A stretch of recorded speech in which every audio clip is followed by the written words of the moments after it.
the standing wall hip hike or 90-degree hip hike. So your working leg is going to be your base leg, the one that's straightened out. The lifted leg is going to be a synergist to this exercise. So you're lifting one leg, the leg closest to the wall, to about a 90-degree position if you can get it. If you can't get it that high, bring it down to where you can be and control the movement, but ideally you're at about 90. You want to be a little bit off the wall, so you're not going to start touching the wall. Come off just a little bit. Generally, a nice kind of landmark is approximately 1 foot length from the wall. So right around there. Lift. I like to chamber my hands, but be careful of the left or the elbow closest to the wall driving out to kind of push you off the wall. We don't want that. So keep things in nice and tight, and then you're going to push yourself into the wall. So you're going to lean into the wall. Don't compromise your spine too much. Keep things nice and straight, and you're going to drive in and push in with this straight leg. So I'm driving into the ground with my left leg to hold my position.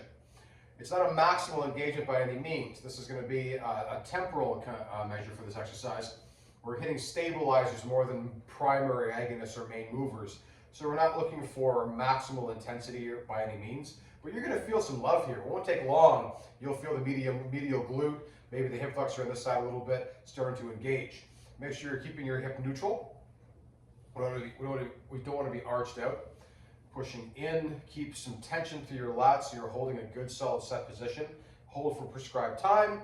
Then you will turn around, staying at the same relative distance from the wall. Lift the opposing leg this time. Set, tighten up your core, and drive into the wall.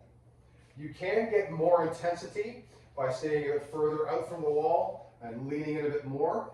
That's going to give you a little more intensity for this, perfectly acceptable.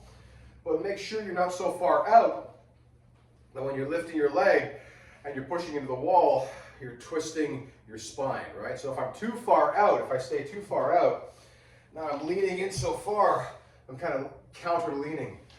We're missing the point at that point. So we want to feel work happening in the straightened leg, medial glute, maybe hip flexor, maybe some core. You may notice also some work in the lifted leg, hip flexor. Not as much going on in the glute that way. Exhale into the movement, hold for your prescribed period of time, and then obviously switch sides. As usual, there should be no pain. You're looking to feel a sense of muscular work in the medial glute of your straightened leg, and that is your 90-degree or wall hip hike.